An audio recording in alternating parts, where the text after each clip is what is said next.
Don't skip a single step.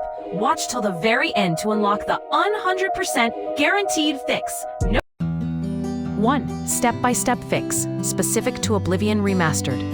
1. Step 1. Identify the mod causing DirectX 12 dependency. 2. Step 2. Remove or replace ENB reshade configs. 3. Step 3.